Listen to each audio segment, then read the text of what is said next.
Hello, तूने complete कर लिया क्या वो वाला? हाँ हाँ कर दिया हूँ 1 minute. I share my screen. ये क्या है? Are you resigning? But what have you thought about next? Higher studies करूँगा यूएस में, फिर वहीं पे जॉब। आर यू अवेयर कि वहाँ पे क्या चल रहा है अभी? क्या? I have never seen anything like this for 30 years. I'm not against immigration, but I think we have too much of it currently. Okay, so since January 2025, more than 1700 Indians have been deported back to India.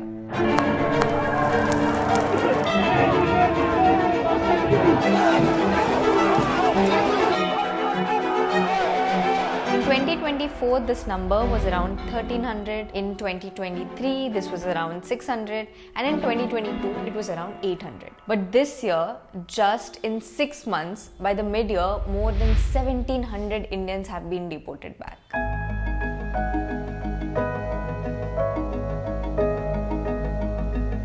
So, I did a little research to figure out why there is such a huge spike in the numbers, and I came across all these articles. Let me share some of them with you.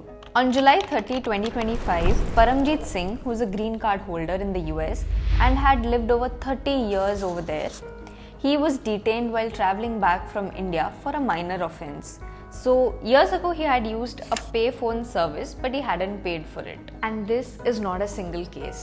There are multiple cases of Indian students whose visas were revoked or terminated because of very minor offenses like a speeding ticket or traffic violations. But why is all of this happening now?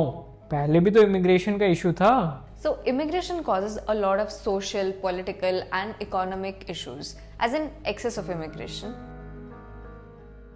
Okay, so to understand this better, let me give you an example.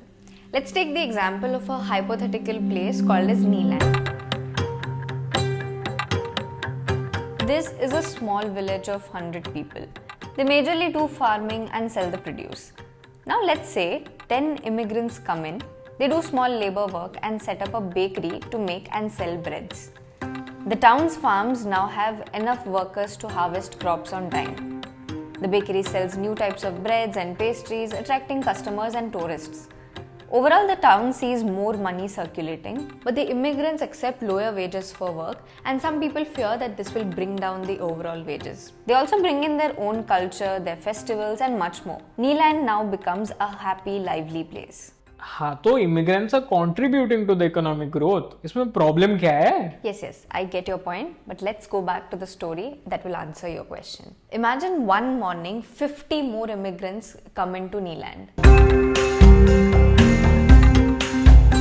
They do small labor work at very cheap prices. The daily wage prices comes down. As a result, the locals also have to work at the lower prices or they lose their jobs. The schools and hospitals become overcrowded and they are unable to keep the quality of services. This creates tension among the people and also political unrest. This is exactly what is happening in the US. There are millions of immigrants coming in via border crossings, visa overstays, and work visas.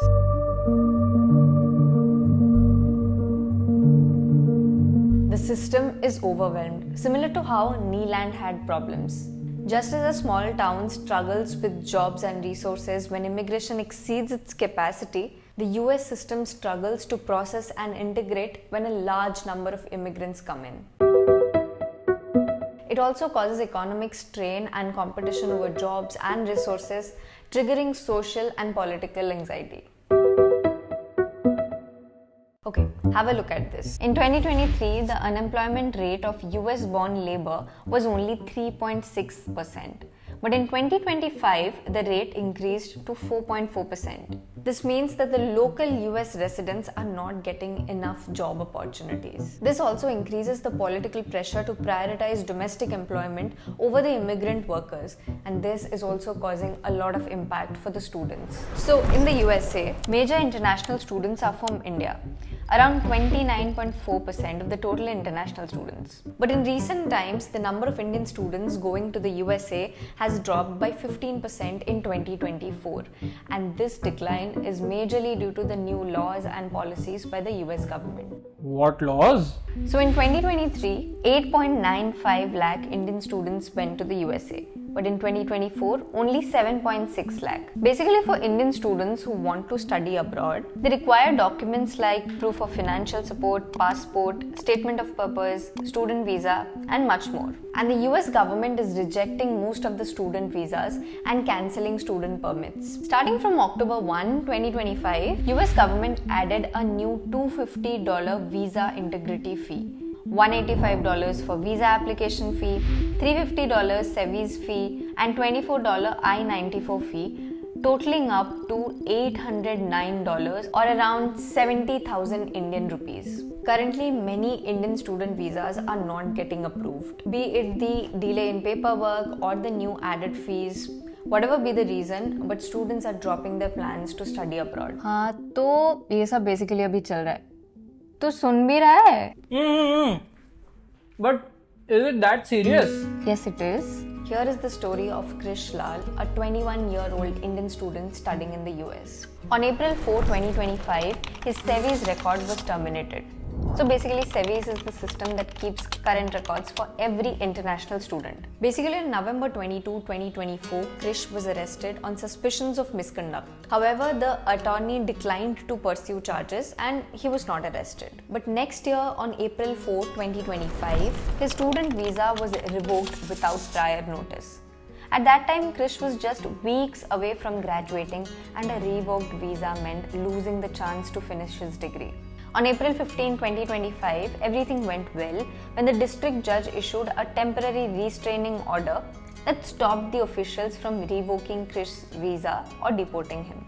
Think of the mental pressure and the constant anxiety that Krish had to face when he had done nothing wrong and he was under a constant risk of getting deported. So, what do I do? See, that is the main concern.